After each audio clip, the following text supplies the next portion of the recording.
Hello and welcome to another episode of the Trash Talk Podcast. I'm Jalen Lindelof, Hollywood 6 from the Trash Talkers. How you doing? I am doing great, JJ. Again, an honor and a pleasure to be here with you today. Thank you so much for having me back on. Another great time hanging out with the fellow Trash Talker. And on this first episode of 2024, we are going to talk about introversion versus extroversion. I guess the first question is, would you consider yourself an introvert or an extrovert? Okay.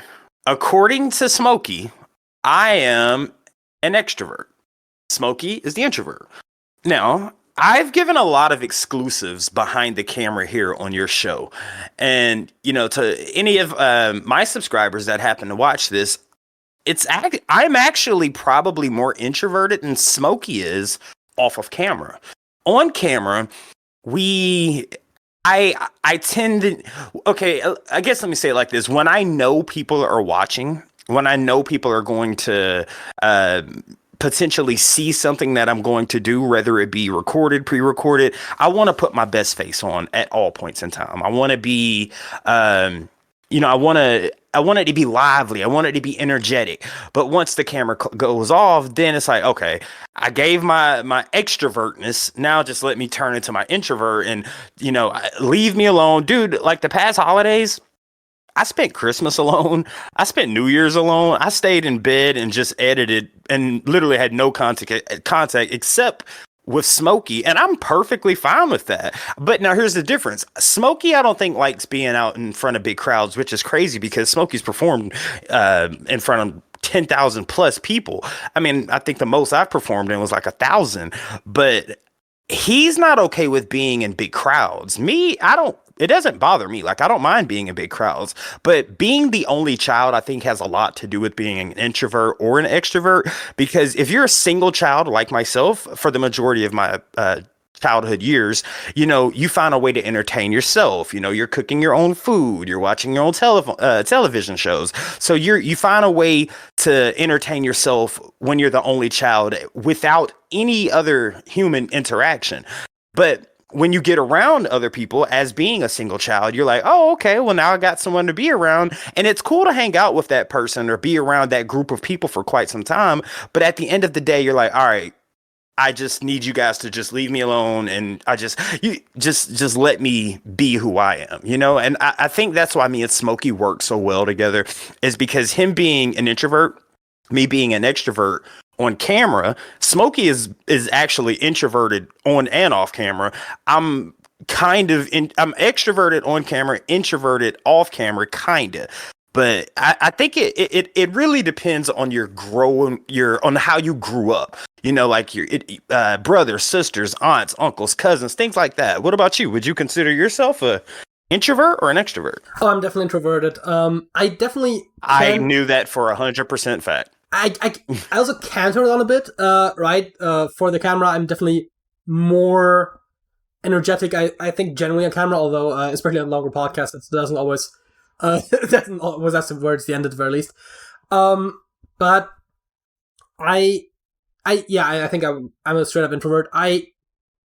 Crowds is an interesting thing because I don't really enjoy crowds in that degree, but I also don't have a problem with them. I think, like most introverts, obviously small groups of friends are always fine. That's generally like a thing that is, I think, usually true for a lot of introverted people. And the interesting thing is, you said performing in front of crowds. Now, I can't say that I've been in front of 10,000 people, but I've never had a problem with public speaking, which I think is a bit unusual for introverts. An introvert. Right? It's usually the association where it's like, oh yeah, if you're introverted, you don't like being in front of people. And for some reason, like the sort of stage presentation kind of thing has never really bothered me. So I can speak to a crowd much more than I would enjoy being in a crowd. Right. What does that say though? What exactly do you think that means? Where you're introverted, but you have no stage fright. What do you think that's about? I don't know. I would say those are probably not inherently connected, but obviously they are somewhat associated. I don't know if it's like a confidence thing or if it's like a just not caring that much about what people think kind of thing, right? Because, like, if I'm talking to like a crowd of strangers, like, at the end of the day, what do I care, right? Like, I just do it. It's I've never been that self-conscious, I suppose, in general. Yeah, but don't you want? I think just being a human, don't you want some sort of when you talk about hanging out with like a group of friends, don't you want some sort of acceptness or for them to accept accept who you are and like your interests that you do when you are in your introvertedness, if that's a word. But don't you want the small group of people that you want to accept you for who you are? I mean, wouldn't you say that's like it's so weird, dude? It's like a borderline. It's like you're an introvert. You don't want to be around a bunch of people, but when you are around a bunch of people, you want those people to like you, so you do extroverted things. Does that make sense?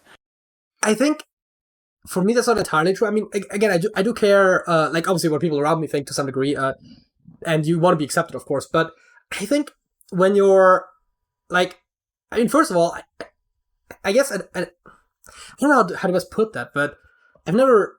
It is a weird one. It is a weird one. Yeah, but the stage fright I've never really had a problem with because I think it's partially because, I mean, it might also be because I've never had to do anything that like felt like it mattered really in front of a crowd, right? So, I've read texts before, I've been on stage for like school events and stuff like that, but like nothing particularly big.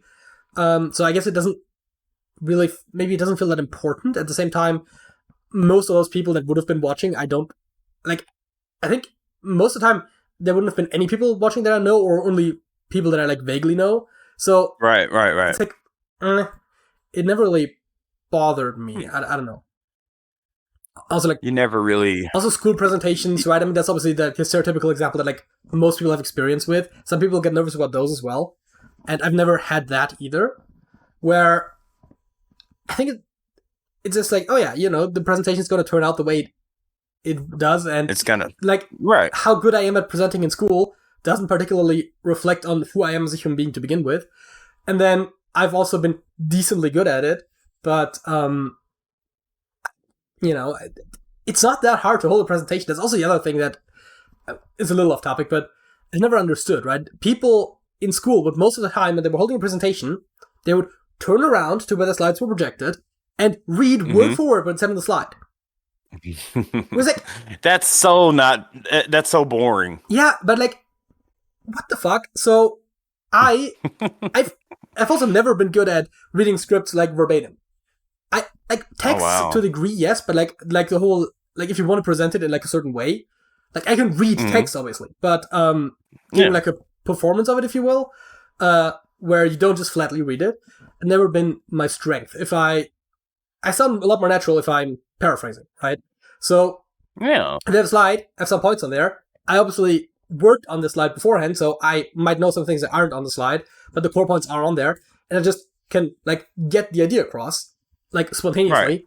And if you then have your laptop, which is connected to the projector usually, sitting in a way that you can see the screen, you don't actually have to turn around to see what's on the fucking side to begin with, and then you don't read verbatim, and it's not that hard.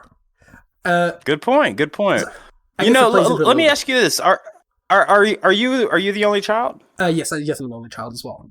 Okay, so God, that's so weird, dude. When you think about it, because me and you are the only child, so we had to entertain ourselves growing up, and I can see where that part of the introvert of me is like, sure, I can entertain, many people. I could have house parties or go to house parties. And, I'm the life of the party, I'm hanging out with everybody. I'm talking to everybody. But at some point, it's just like, okay, I need silence. I need to be alone. I need to be just, like, it's actually a thing. It's a kind of a joke here that we have in Atlanta where, like, if you're tired of hanging around with a person, or if you have a person at your house and you're ready for them to leave, you say, hey, what are you about to do? Like, that's a thing that we say if we went here to ask someone to leave politely without saying, hey, get the hell out of my house. You say, hey, all right, bro. Hey, man, what you finna do, man? And they know usually, okay, it's time to get out of here, or I've overstayed my welcome. But it's very interesting that me and you both, being the only child, and you would say you have zero extrovertness in you, like zero? I mean, again, right? Like I can interact with people in like a more sort of outgoing manner, but that it's not really, I guess, my natural state of being, right? I guess the way to describe introversion versus extroversion, like as just like conceptually what they are, there are also different ways of talking about it. But I think the main one that I've heard that seems like it could actually be like a somewhat reasonable description is the thing that you said, right? Where like if you interact with people, like that's draining over time, right? And so you recharge by spending time alone, and that is seen as like the definition of like an introvert, whereas extroverts gain energy from being around people, and that's also why like a lot of extroverted people, for example, struggle with lockdown, right? Where all of a sudden you can't go out anymore, you're more socially isolated, and like I don't know, I barely noticed it, right? But extroverted people have a lot of problems when all of a sudden they don't have as much social interaction as they used to. So let me ask you this: do you go to a lot of like when's the last party or club that you've been to? Probably a long time, right? Oh boy, I think I don't think you don't even have to. You don't. I don't think I've ever been to a club. But the last party I've been to, like a house party, would have been like I don't know, like 5 years ago or something like that. Okay. And you have no desire to go out to say, hey, let me go out, have a drink, see, you have no desire to do that, do you? As you drink your 75-gallon thing of water. 73. Okay. But yeah, no, I don't like I like hanging out with friends, right? But like that's usually like we're talking like 5 people. I wouldn't consider that a party, right? But all right. But like actual like partying or like drinking, I mean, not really. I mean, I do drink, but no. All right, so let me ask you this. Let's say there's a beautiful young lady that you're at the mall and you're like, man, she's very pretty. Do you have trouble going like approaching her and saying, hey, my name is JJ, and I think you're very pretty. I was just wondering if I could get to know you. Is that a problem for you? Okay, so be honest. I can't say if it would be right now. I suspect it might be. I haven't really tried that. Well, I mean, realistically, I haven't really tried that ever, because the one time that I wanted to try that, I didn't have the confidence to do it at the time. But why? Why? Is that because you were an introvert? Your introvertness took over and said, don't do it, because men were going to be afraid of rejection. Why didn't you try it? I mean, it would have to be about the rejection, because I never understood the problem when like the stereotypical portrayal of like having trouble talking to girls, right? When they like climb up and stuff like that, because I can talk to girls all day long, right? Even once I'm interested, it's just that like the actual like asking them out part is tricky, right? Yeah. I can socialize, that's perfectly fine. So well, I don't think that has anything to do with being an introvert. I don't think. I think that just has. Yeah, I think that it just has something to do with the fear of rejection, which is in all men. Yeah, but I never really had reason to ask any girls out anytime recently, because I also just haven't gone out that much in general, and so. Bro, I swear I thought you was about to say, because I get all the hoes. I swear you was about to say that. I don't have to ask girls out. I never had to ask girls out, man. They just come to me. I don't know what to say. I swear. No, but on a serious tip, damn it, I'm afraid my brain thinks things so fast that I'm afraid that I'm going to forget them. But do you think an introvert is more susceptible to depression and anxiety because they're alone? Do you think an extrovert is not more or less susceptible to depression? Because usually when people say, "Oh, I'm all alone," that usually goes hand in hand and coincides with depression and anxiety and dark thoughts. But when you hear extrovert, you like thinking, oh, he's out there having a good time talking to everybody. Like, of course he's not depressed. Do you think that's a thing? I mean, I guess there's two factors here, right? First of all, just because someone is acting extrovert doesn't necessarily mean that they aren't depressed, right? Because a lot of people can cover that fairly well. And I think the other thing is that isolation can lead to depression, as you said. And I think in that degree, actually, extroverts are more susceptible because introverts are more used to the isolation. That being said, extroverts. Wait! You said extroverts are more extroverts. You're saying extroverts are more susceptible to depression? I'm saying if they are isolated, they are more susceptible to depression than introverted people because they're used to being. Introverted people are used to being by themselves, And I mean, obviously, there's a limit. You can't just lock someone in a room for like a year and expect them to be fine afterwards.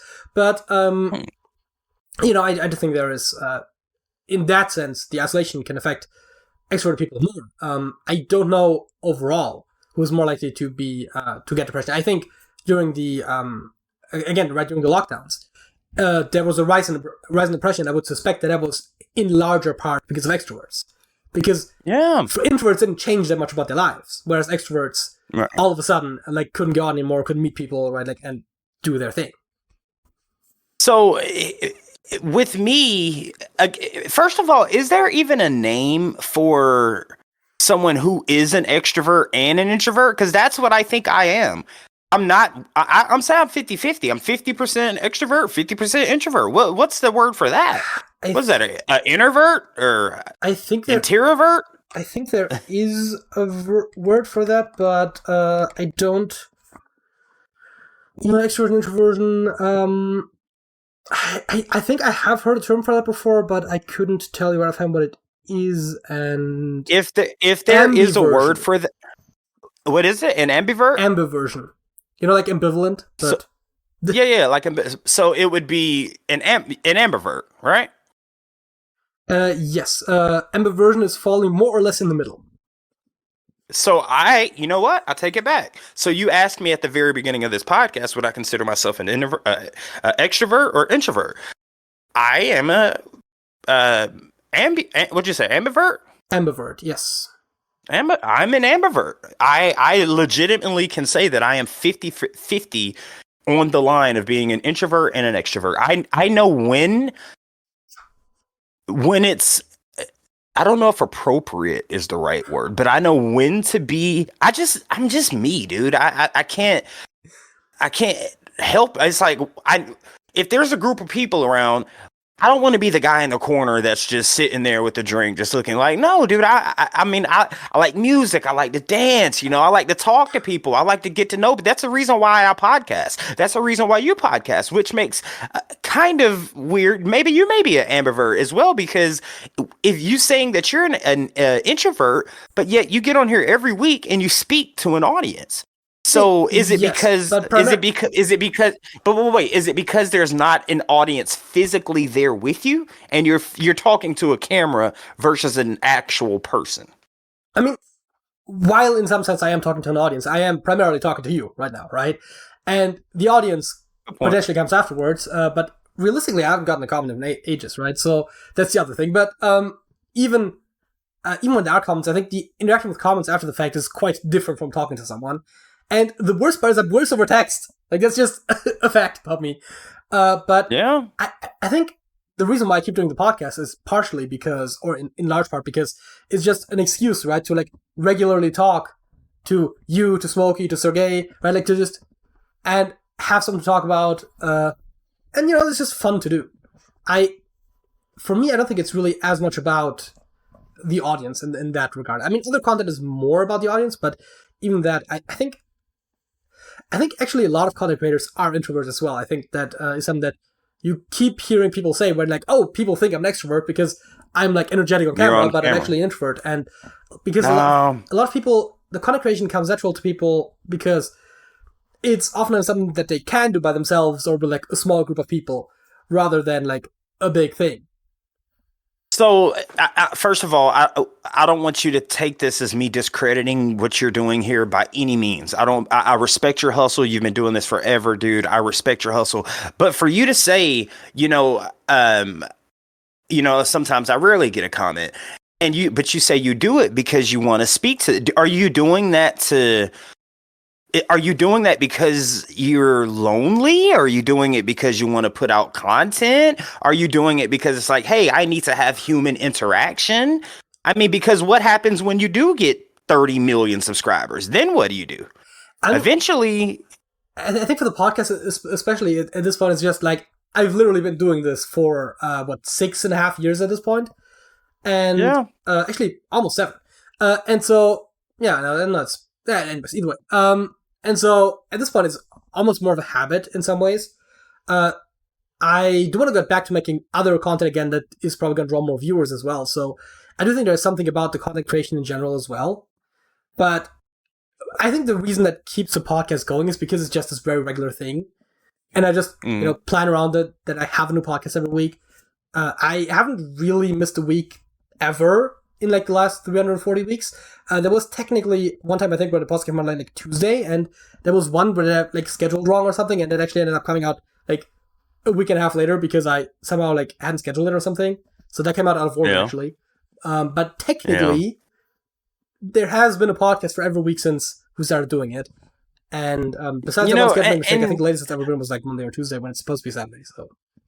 Yeah, so, and not only, dude, I have to commend you for that because me and Smokey have been doing the Trash Talkers for probably 5-6 years, but we started doing Rappers React when the channel started to blow up for about 3 years.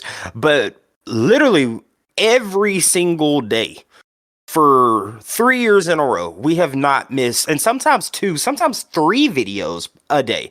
We have not missed one day, and that's my goal is to keep that going for the next 30, 40, 50 years. But I think me and you have a connection to where we both have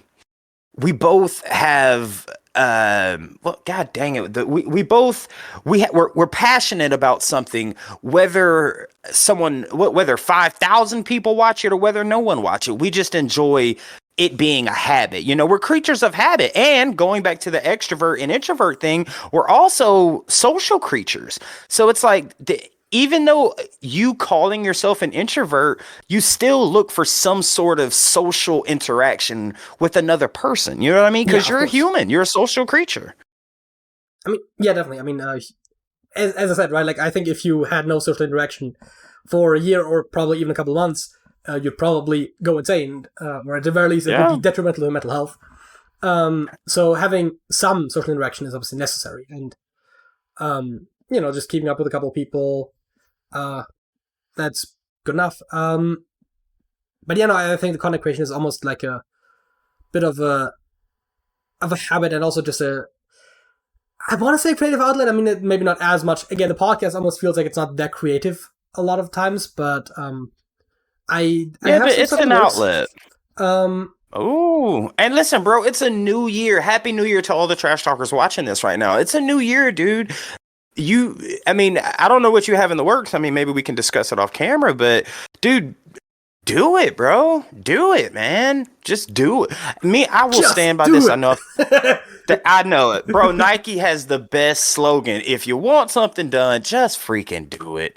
Just do it, man. I'm curious as what you got coming up for 2024, man. I'm interested. Well, we can talk about that after we're done recording, because I'm planning to keep that on the wraps until the first video is out, because actually I don't know why, but that's just how I want to do it. Okay. I also think we probably touched on enough things for this topic. Yeah, we can probably move on to our fact of the week. What is your fact of the week? Okay, now this one right here is interesting because I actually heard. Okay, well, let me give you the fact first. So my fact of the week is koala fingerprints are so close to humans that they could taint crime scenes. And I actually heard about a crime scene in Florida where the person had koala bears, and they thought it was multiple people, but it was actual koala bear. But it was koala bears' fingerprints are so close to humans that they could taint the crime scene. And just a quick backstory here. It says koalas might not seem to have a lot in common with us, but if you were to take a closer look at their hands, you'd see that they have fingerprints that are strikingly similar to humans. Also, it goes on to say, in fact, they are so similar when it comes to the distinctive loops and arches that in Australia, quote unquote, police fear that criminal investigations may have been hampered by koala prints. That is freaking crazy. It also says, according to Ripley's Believe It or Not, any koalas who want to commit crimes would be wise to do so while wearing gloves. I mean, they've got to have smaller fingers, right? That's the one part about this. I mean, I guess some people have small fingers too, but well, I don't think they have 5 fingers either. Don't they only have 4? I think they only have 4, right? That, but you know what? in a crime scene, it really wouldn't matter because if it's a thumbprint and they're so closely related to a human, you know, I could understand, okay, hey, I can see why this would possibly taint a crime scene. Whether it could have 10 fingers or 7 fingers. I mean, yeah, on unless one you hand. have a full handprint, you wouldn't be able to tell. Yeah, how many fingers it has. Right. Right. Yeah, I think just looking at the picture here, I think it does look like it has 3 fingers and a thumb. Yeah. So 3 fingers and a pinch thumb. Yeah. Okay, gotcha.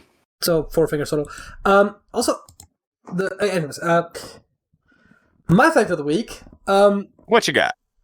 Is about a sociological theory that I just found out about that I thought made a lot of sense, and so it's called American Civil Religion, and it's the idea that there is a non-religious or quasi-religious faith in the United States that draws upon like the national spirit, if you will. So it's basically saying almost like being American is kind of like being religious, except that it's not necessarily religious.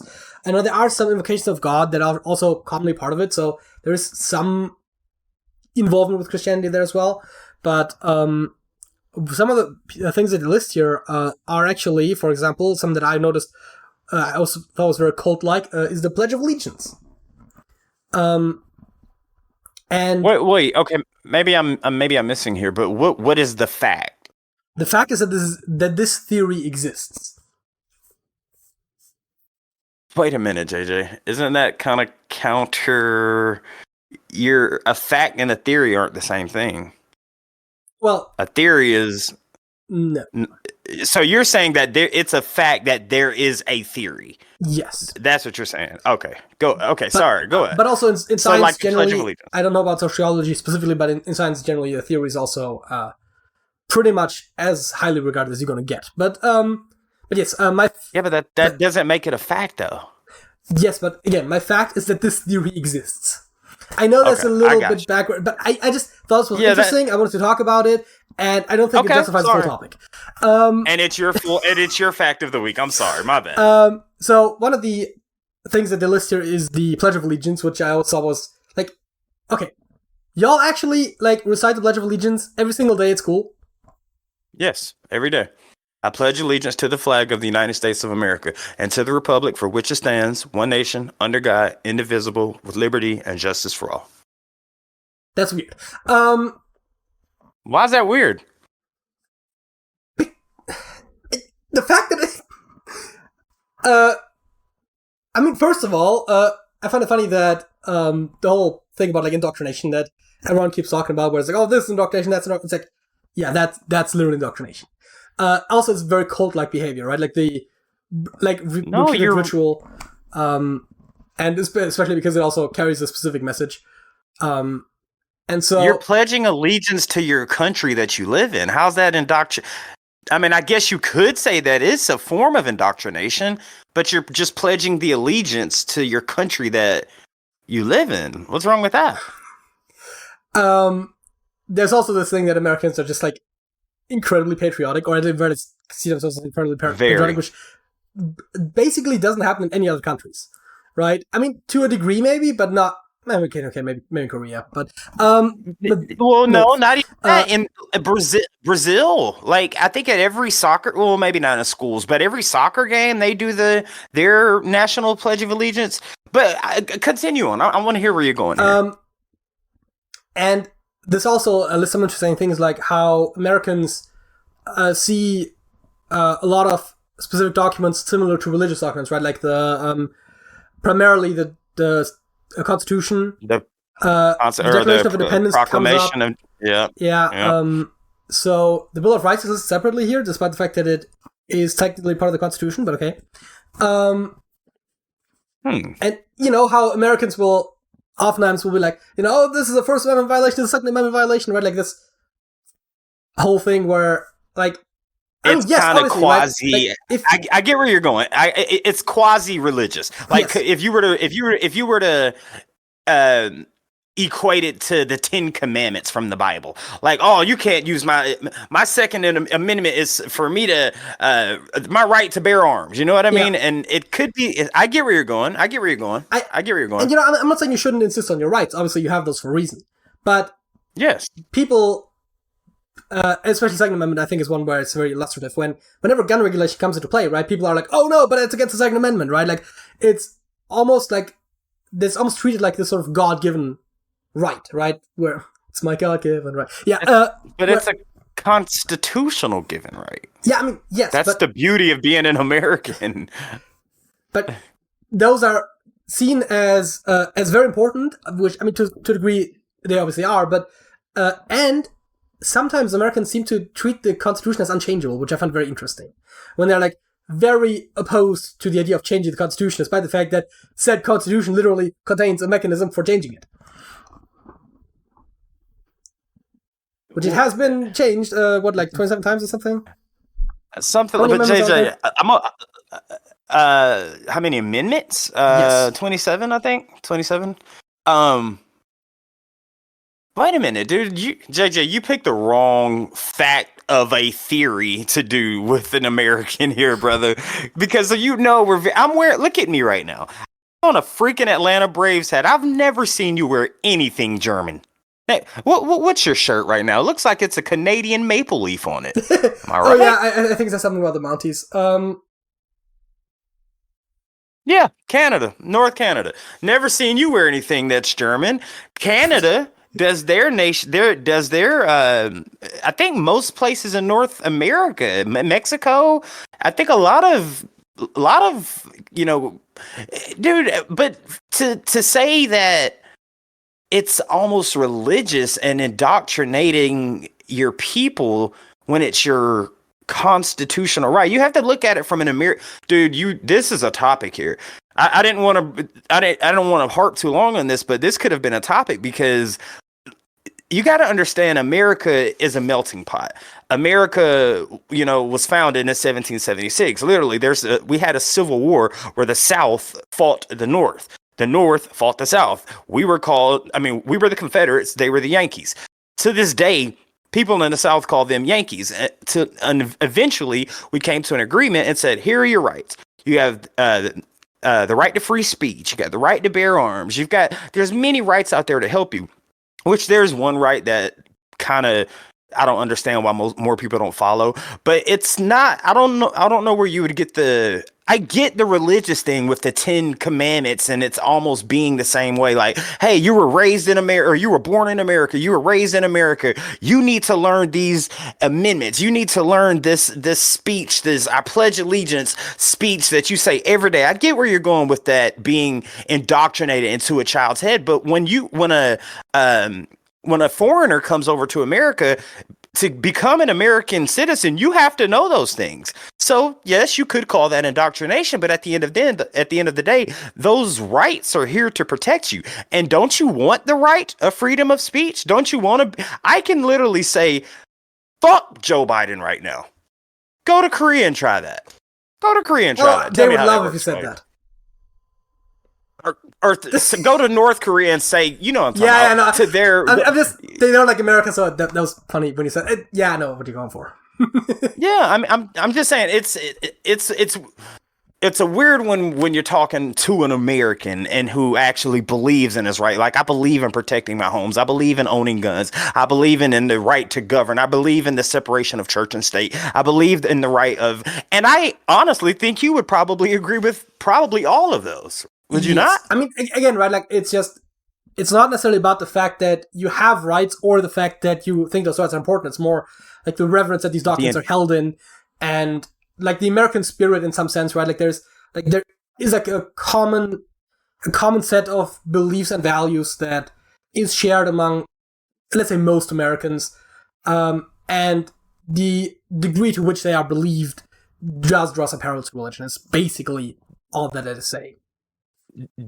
Does Germany have like a set of rights or a set of amendments? We do have what is called basic law, which is basically like a constitution, although it's not literally constituting our country. But it does have like all the important rights. I think it takes a larger majority to override that than other laws. So we do have Do you have the right to freedom of speech? Do you have the right to say whatever the hell you want? I don't know how exactly that is enshrined, but we do generally have a large degree of freedom of speech, but it's not quite as large as in the US because we have stricter regulation when it comes to things like hate speech. But See, that's the thing. Here in the United States, you can say, we have this phrase called "sticks and stones may break my bones, but words will never hurt me." I can say, you freaking suck, JJ. I can't stand you. I hate you. I hope you freaking jump off of a freaking building. I can say all those things because that's my freedom of speech. I'm just speaking words to you. I'm not committing a crime. Now, if I say, I'm going to come kill you or I'm going to do this, that's a crime. That's not the same thing as freedom of speech. But I can say as many hurtful things. Your teeth look like a bag of Jolly Ranchers melted in the damn microwave. I don't care if it hurts your feelings. It's just my right to say that. I don't know if y'all had that. And I just feel like, man, do whatever you want to do as long as it ain't hurting nobody else. And if those words happen to hurt you, then there's no such thing as the feelings police. We've been on the fact of the week for way too long now. Yes, we have, which brings us to the halftime show, which is also about language, but not necessarily about the words that might hurt you, but rather it's about different languages, and we're guessing which are which. And I guess because we've done this a couple times, we're going hard mode. And here we go. The first hard mode. Yeah, I mean, we've done this a couple times. I think we've done medium and hard, and even hard mode wasn't even that hard sometimes. Right now, we have Filipino, which I believe is Tagalog, Italian, or Ainu. Don't know that last one. What's the last one? Ainu? Okay, go ahead, sorry. Il vostro rapporto si intitola Bambini in movimento, bambini lasciati indietro. Ecco, perché bambini in movimento? Perché li rapiscono? Per cosa vengono utilizzati? I bambini che non vengono catturati e che si spostano, dove stanno andando? C'è... The dangerous thing about this... sorry, I already know exactly what you're about to say. No, go ahead. Say what you're about to say, because I know exactly what you're about to say. The dangerous thing is I heard some words that are clearly of Latin origin, which makes me think Italian. Yes. But I know that Tagalog has a lot of Spanish loan words, which makes it a bit more dangerous. I don't even know what the last one is. So just hearing a lot of Latin words or Latin sounding words, I'm going to say Italian. I might think so too, but again, it is kind of dangerous. Yeah, it is though. Oh, okay. Hungarian, Latvian, or Armenian? Where's Latvian? Where's that? In Latvia. Latvian. No shit. I'm saying, what are we talking? Russia? Right between Estonia and Lithuania. Okay, and then Hungarian. Okay, run it. Go ahead, crank it up.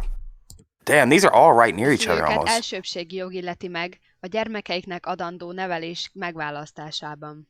Minden személynek joga van a közösség kulturális életében való szabad részvételhez, a művészetek élvezéséhez, valamint a tudomány haladásában és az abból származó jó téteményekben való részvételhez. Mindenkinek joga van minden általa alkotott tudományos, irodalmi és művészeti termékkel kapcsolatos erkölcsi és... God damn it. So so here's the thing. I used to I guess you would call it date. I used to date an Armenian and a Hungarian girl. And those, damn, I don't know what the middle one is. That's a tough one, dude. So Latvian is a language of Latvia, and if I'm not mistaken, that's a Slavic language. So it would have to sound similar to Russian, which it is not. No, that's definitely what it. Armenian, I'm not 100% sure which language family that belongs to. But I mean, Hungarian is a Ugric language, which is more or less an isolate. The closest language that would be like Finnish, but they're not that close either.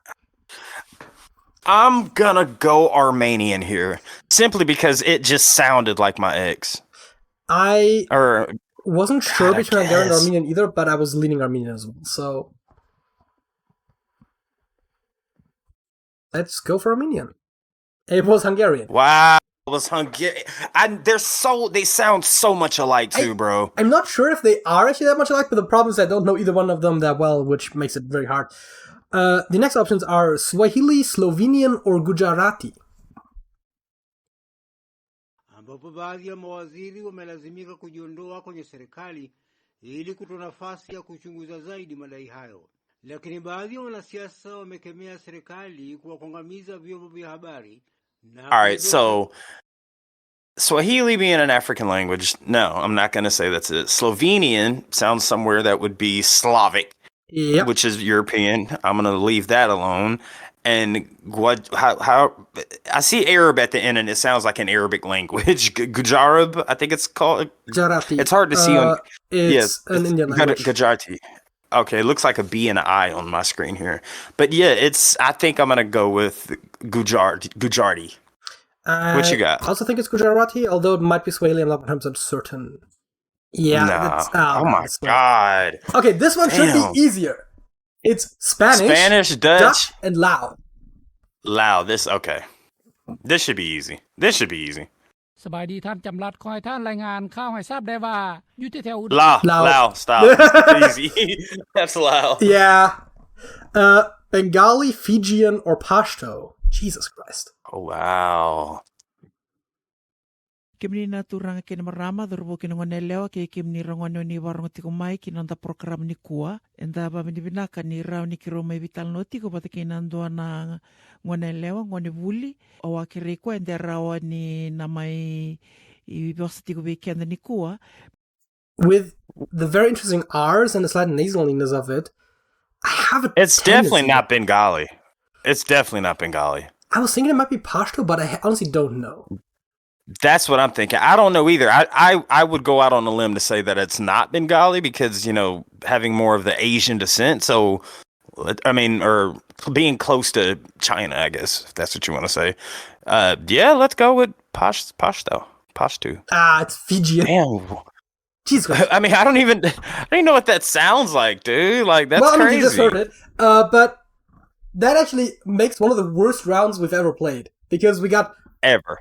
Yeah, because we got 2 correct ones out of 5. I think we got to try. And what's crazy is we wanted to pick the ones that we thought, and we went against our gut. All right, let's see what we got.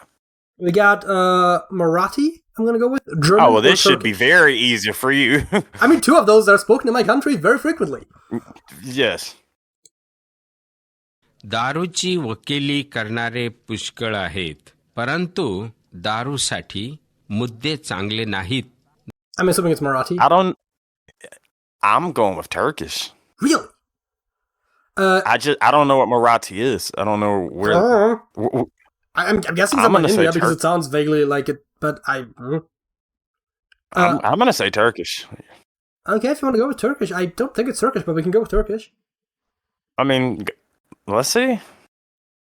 Yeah. Wow, you're right. Turkish has a lot of U's, which there were none of those in here. And I haven't heard that much Turkish, despite the fact that there are a lot of Turkish people living around here. But yeah, Hindi, Lao, or Mandarin Chinese. Oh, this should be easy. 内塔尼亚胡在最后几天的 it's Chinese Mandarin, no question. Swedish, Esperanto, or Slovak. Damn it, too. Okay. And I lived in Sweden for 6 months. Let's see. Ja, för att som det är säkert och som det är här så är ju datorer, surfplattor används ju hela tiden som redskap i undervisning. Man gör ju allt möjligt på de här verktygen. Men vad kände du att det var som blev snett i användandet av Where is Esperanto? That sounds like a Latin country.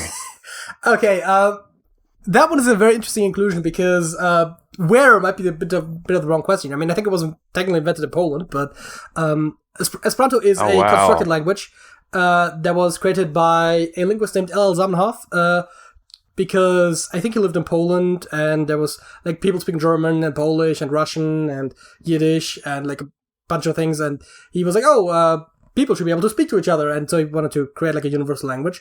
It never really took off that much, but there are actually quite a few speakers of it these days, including some native speakers. But so it's like a mix because I want to say Slavic, if I'm being honest. Just because this. Go ahead. I was thinking it's Swedish. So Esperanto uses a lot of words from various European languages, but it tends to not exactly sound like this when it's spoken. Although the problem with Esperanto is always because most people that speak it are second language speakers. definitely have accents from their native tongue. So, right. Theoretically.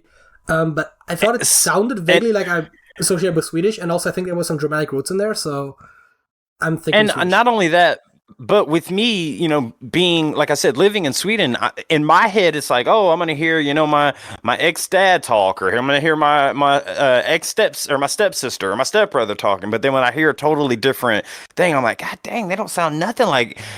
I'm going to say Slavic simply because I didn't recognize any of the words, but watch it be Swedish. Okay, it's going to be Swedish. We're picking Slovak. I think it's Swedish. Gonna be, it's going to be Swedish. I knew it. Yeah, I knew it. Danish, Syrian or Gujarati?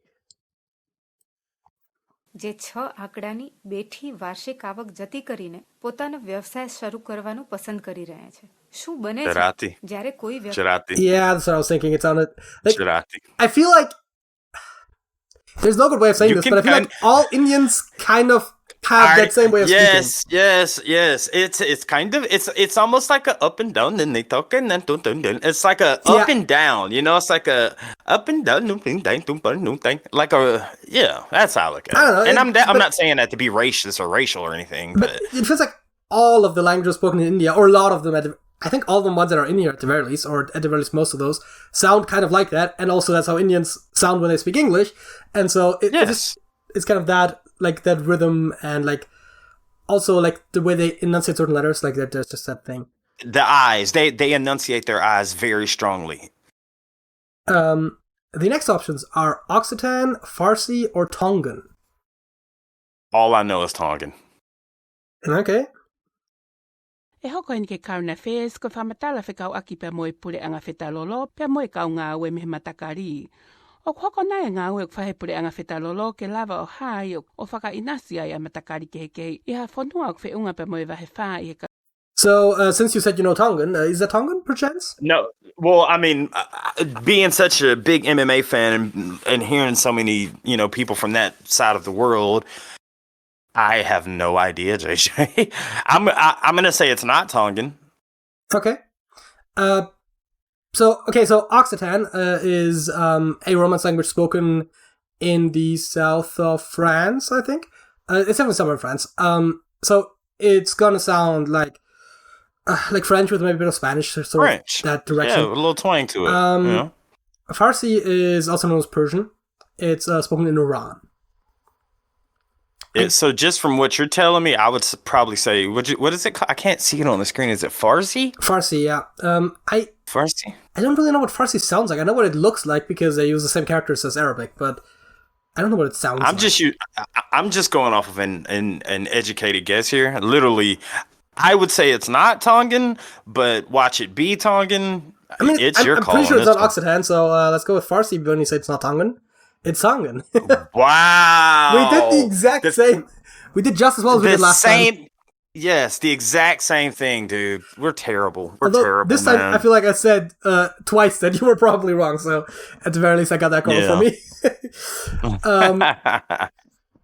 Which I guess is probably time then to go to the second topic. And yes, I believe you brought something for this. I did, actually. I did. This is, we do some fun things here on the Trash Talk podcast, and we do Would You Rather. And actually, one of our Trash Talkers sent us over an entire book. It's called Icebreaker Starter Pack, and it includes over a crap load of Would You Rather questions. So how do you want to do this? Do you want me to just read out a few and we'll just discuss them? Yeah, I mean, read out one, we'll talk about it, read out the next one, like we always do. Okay. You ready for the first one? Yes. Would you rather win the lottery or live twice as long? This is easy for me. There are a couple factors here that I think make this more difficult, right? A, I don't know how long I would live, which is a big factor. And second, well, let's say the average is 75 years. So 180 years you're going to be alive. That adds up to 150 if you double it, but whatever. Goddamn, you know what I meant. Go ahead. And I said 100. And second of all, how well do I age, basically, right? Like, do I just age half as fast so that I'm effectively like a 75-year-old when I'm 150? or like do I get more and more decrepit and like because that's terrible. Yeah, and again, I know how you think, so you're also thinking on the opposite side of the coin is, well, how much is the lottery? Are we talking a $200 lottery, or are we talking a $200 million lottery? Well, you know, like what? I was thinking the jackpot for like a 649 lottery, which is usually in like the double-digit millions at least. Actually, no. I think that's in single-digit millions as well. But we're definitely talking multiple millions in my mind. Although you do sometimes have to split jackpots about it, but I'm thinking millions. But if I'm taking the lottery, and there's no debate there for me. I get where you're going from with how long you're going to live and your health, but everybody you know and love is going to be gone, dude. I think I know that's always like displayed as like the one downside to like extended lifespans, but I don't think that's really as big of a problem. So if we're assuming that I'm gonna just age half as slow effectively to get to that extended lifespan, I would pick the lifespan. So you would take the lifespan over the lottery, really?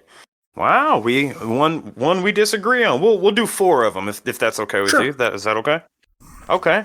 All right. Would you rather explore space or the ocean? For a purely practical reason, I'm going to go with the ocean. I would have to agree with you on this one.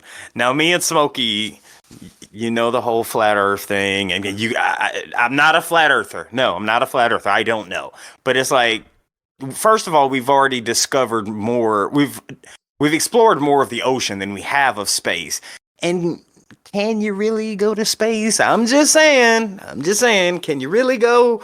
But I would ride with you on that just because it's a place on Earth. You got sea animals, and you know, I think the ocean would be cooler because space could be a vast nothingness. You know what I mean? I mean, the problem for me is always just like how far away you are, right? Like space is like a very remote place, right? We're assuming, presumably, at least the moon, right? And that's already very far away. And if something goes wrong, you're stuck.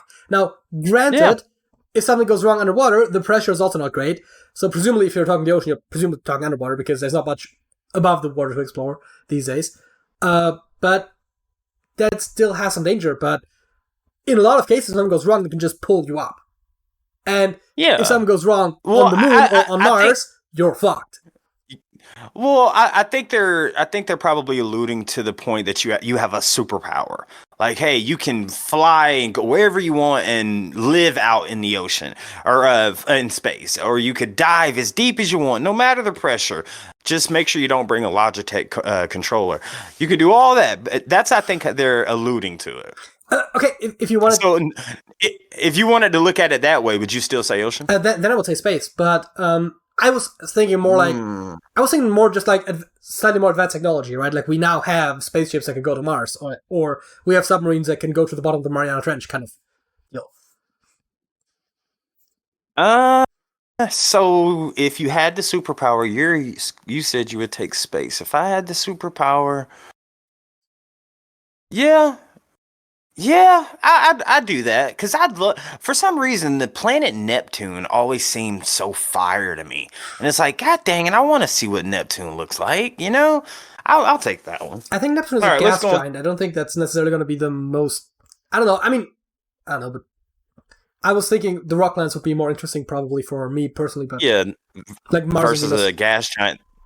Mars, Venus, Mercury probably be too hot. Well, if I have the superpower, yeah, I get where you're going there. Okay, we got 2 more. So wait, we got 2 more. Yes. All right. Would you rather have a maid or a cook? Ooh.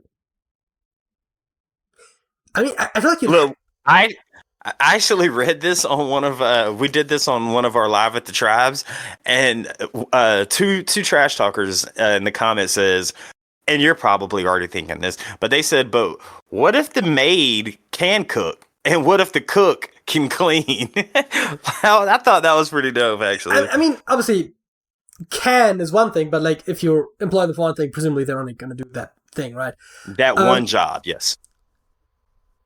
The thing is, I'm kind of of 2 minds of this because in terms of like, what do I want to do less? it's cleaning, right? So the maid is very practical in that sense. But at the same time, I'm gonna get my place clean enough, right? Yeah, I feel like, there's probably realistically like some minuscule improvement you can make, but it's gonna be okay. But food, right? Sure, I can make food that I can subsist on, and that like doesn't make me throw up, right? Like the food I make is fine, but it's not great. And if you have like a What'd you personal say? chef, It's fat? I said it's fine. What'd you just say? Oh, fine. I thought you said the food I made is fat. Go ahead. Fine isn't acceptable. But like, it's something special. It's something, and like, if you have a personal chef, I'm assuming that's like some really good food. So, man. So in terms damn of, it, that's tough. So for me, the chef is the option that like would be more enriching in a sense, but the maid is the one that like is the most comfortable option, if you will. Right? So that is. So which one the you chef is going more with, upside, mate? the maid is less downside, right? Which is I don't know. The maid might. I think I still want to say maid because I could get better at cooking, right? Yeah. See, that's how I'm looking at it. Like, I'd rather have, because I can cook for myself. I consider myself a pretty good cook. Yeah, but you can also clean for yourself. If I say that again, you can also clean for yourself. Yeah, but you're right. But I mean, cleaning, you got to get in the nooks and crannies and scrub toilets. Like, I'd rather have someone do that because I don't fold my laundry. If I come home to fold it laundry, I'll do the cooking. You wash the dishes, you clean the bathroom, you do the dusting. I would go with the maid simply because if I had more time to not clean, then I would probably come up with better dishes to create for myself, even though, god dang it, I love food, man. It's hard to turn down that chef. That's the thing, right? That's what I said, right? Where the cook is kind of like the one that can like give you something that you probably can't quite get yourself, whereas the maid just takes a lot of the most annoying stuff off of you. Damn, that is a good would you rather. So which one you going with? You said you're gonna go with the maid? Yeah. Okay. I'm gonna ride with you. I'm gonna ride with you on that one and go say the maid. All right, final one. You ready? Yes. Final one. Would you rather be proposed to in private or in front of your family and friends? Oh, private for sure. That goes back to our topic from earlier as being introverts.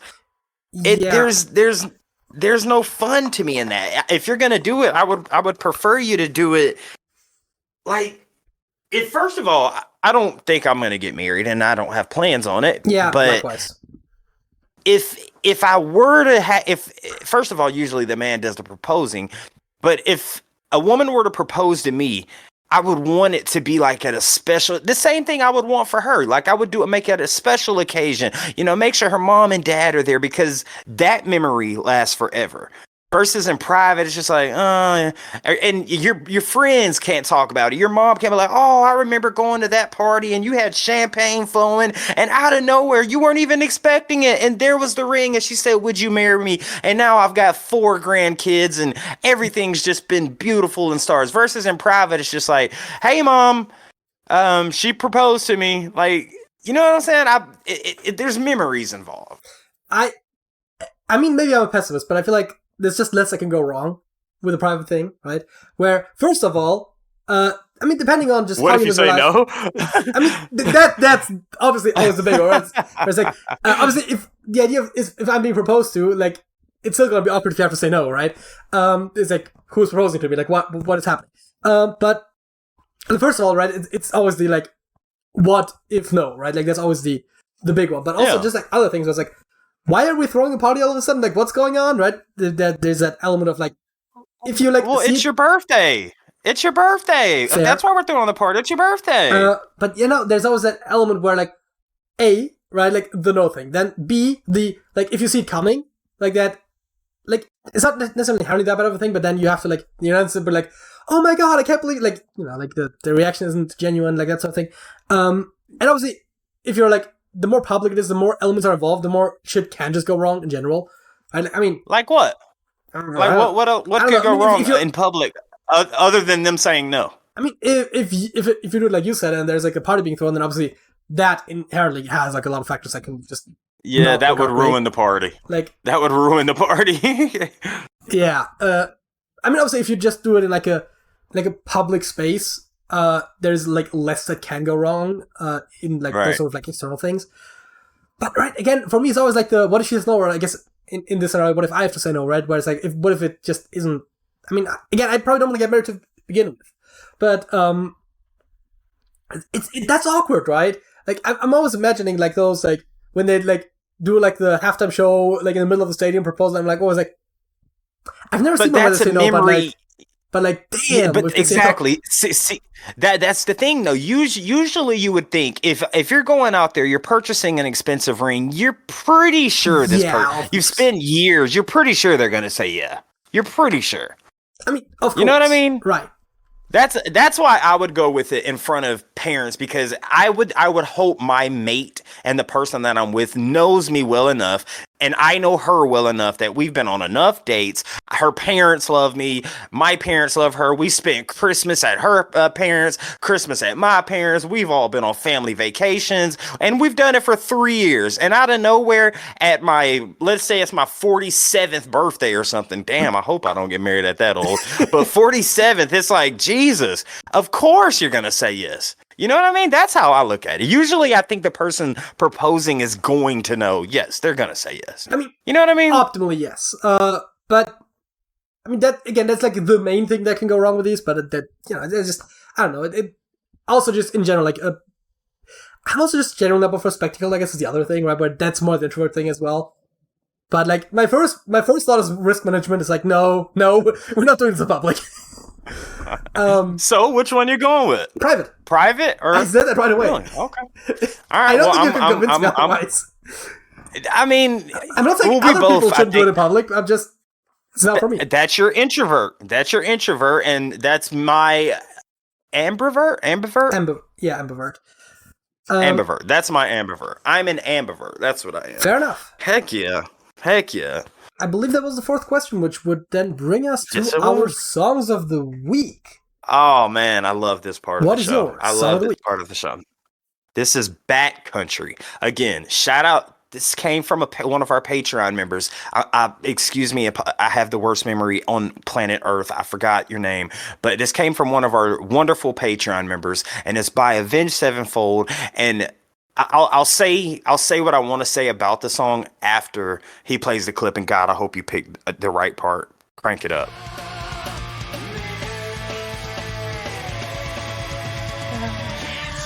Can't you help me? Yes, I'm starting to burn almost. Too many doses and I'm not in to get an attraction. This is leaving me on my own. No one can save you, and I know I don't want the attention. That shit is fucking stupid hard, bruh. That shit go dumb doofy. It's hilarious because that shit go dumb doofy. It's hilarious because obviously because of the delay, like by the time like the audio reaches you and then your audio singing along reaches back, you're like terribly desynced. I already know, dude. I already know. But no, so that part, okay. Are you familiar with this band? Are you familiar with this song at all? I think we've had a song from them as a song of the week before. I don't know if it was yours or Smokey's. But it was mine. I did A Little Piece of Heaven. But I'm not particularly familiar with them. I mostly know them by name. Dude, so A Little Piece of Heaven is one of my favorite songs that I've discovered while doing Rappers React with my boy Smoke Dog, and which is Avenged Sevenfold, and then now Backcountry, Avenged Sevenfold. But dude, so I made a song called Psychopathy where I sampled a song called Culling Voices from Tool. Tool is known to be one of the most progressive bands where there's snares and their drums and everything's just all over the place. But I took out the little parts that I want and I made it work. I sampled it and put it on a perfect rap beat. Now I wanted to take this. Can't you help me? Yes, I'm starting to burn on my own. Too many doses and I'm starting to get in attraction. Bro, I tried everything. I could not take that piece and put it on a rap beat because I wanted to sample that so bad and it was physically impossible. And I'm like, God dang it. Because I wanted to make a song to that, dude. I would have just took that one part, but I could not fit it into like your typical 4/4 rap beat. I couldn't do it. What you got for yours? My song of the week is, it's a new year. I figured we go back to the classics. It's Ruby Tuesday by the Rolling Stones. Ooh. Goodbye, Ruby Tuesday. Who could hang a name on you when you I've never heard this. with every new day? Still, I'm gonna miss you. Dude, I thought they were about who? I thought they were. Does this song go goodbye, blue sky? No, am I tripping? No, they're singing Goodbye Ruby Tuesday. I swear that who sings that song? Goodbye, blue sky. Is that the Beatles? No, I don't. By blue sky. Anyway, I thought it was. I thought Mr. that was Blue the song. Sky? That was, yes, that's it. That's quite a different song though. Yeah, sorry. I don't know. But yeah, no, I mean it's it's a classic Stone song. It's probably not my favorite of theirs overall, but it's definitely one of their better ones. Although they have like hundreds of songs, so that's not even saying that much. But Well, dude, the thing is, man, now that we're being introduced to so many great new artists and bands, dude, we haven't done much Rolling Stones on our channel. And just looking at the picture you had here, I thought, I didn't know there were 5 people in the Rolling Stones. I thought it was only 4. And I know they're one of the biggest bands of all time. I mean, it makes sense, right? Because it's always like Stones versus Beatles, and there's 4 Beatles. Yeah. And then the other big British band, arguably, is Queen, which also has 4 members. So, like, British quartets are like, like a thing, right? Where you would say Queen is bigger than Pink Floyd? Yeah, of course. Dark Side of the Moon is like one of the greatest selling albums of all time. I think it's the highest selling album of all time, next to Michael Jackson's Thriller. I mean, I don't have the numbers in front of me, but Bohemian Rhapsody was a huge success. We Will Rock You and We Are the Champions are like iconic songs. I find it hard to believe. Well, yeah, you're talking songs. I'm talking entire catalog. Yeah, that's a good question, actually. You mentioned one album, and I just mentioned 3 songs. So I think we're like in a... Oh, right, if you look up Queen, you get, the monarchy. Great. Hold on, no. Wait. Dark Side of the Moon. No, I'm talking the album Dark Side of the Moon. Hold on, Dark Side. I know what you're saying. What record? Do they have sales numbers on here? They have chart numbers. They have certifications for like gold and platinum and whatnot. All right, so The Dark Side of the Moon is an album by the band Pink Floyd. The album has sold over 45 million copies. It is believed to be one of the best 3 best-selling albums of all time, behind Thriller. So, what Queen album would you put up against Dark Side of the Moon? Thriller is the greatest album of all time, selling. Dark Side of the Moon happens to be number 3. So... I mean, I guess we could just look up, right? And like highest selling music albums, highest selling music albums, and I'm looking at the same thing. List of best selling albums. Me and you both. 40 million copies are over. Thriller, Back in Black, The Bodyguard, Dark Side of the Moon. Their greatest hits. Yeah, but Beatles, so where's Battle of Hell, Hotel California. Where's Queen at? That is a good question. I would thought they would be higher because The Wall is actually also in the another Pink Floyd album million category. Another Pink Floyd album. So now I ask you this question. No. You did your Googles. Now I ask you the question again. Who do you think is the bigger band, Queen or Pink Floyd? Knowing that they have 2 of the biggest selling albums of all time. By numbers, you would have to say Pink Floyd, right? I mean, I don't know. Statistically, I think you would. What you would have to do is you would have to take all the albums and add them together, right? And I don't know, like, how long Queen was active versus Pink Floyd. I think Queen only has 5 albums. Pink Floyd has like 17. Okay. Yeah, okay, it's a little bit more than that, but Queen had 1, 2, 3, 4, 5, 6, 7, 8, 9, 10, 11, 12, 13, 14, 15 studio albums, if I'm not miscounting. Okay. Let's see how many people. And Pink Floyd discography have 1, 2, 3, 4, 5, 6, 7, 8, 9, 10, 11, 12, 13, 14, 15 as well. Come on now. And 2, I don't think there's a debate there. Freddie Mercury is amazing, one of the greatest singers of all time. But god dang, Pink Floyd is they're like untouchable. Next to the Beatles, next to Michael Jackson, Pink Floyd, when it comes to statistically, I think Pink Floyd's the bigger band, if I'm being honest. You're just dying to prove me wrong here. You cannot be wrong. You cannot be wrong. No, I'm just surprised. Because hey, JJ, it's okay, brother. It's okay. Can I just be right once? Just once. Huh. No, I'm just surprised is all. Am I right? You seem to be right. I didn't get what I asked for off camera, but dang it, I'll take this one. Fair enough. Yeah, man.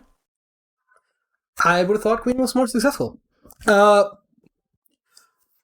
I believe that is probably all for today, which brings this episode of the Trash Talk Podcast to a close. Don't forget to check out the Trash Talkers links in the description as always. And if you enjoyed this video, leave it a like. If you want to see more of this, like this, subscribe to the channel if you haven't already. If you have something to say, leave a comment or join the Discord server. Link is in the description below. Hollywood. Hey, bruh. That's it. That's it.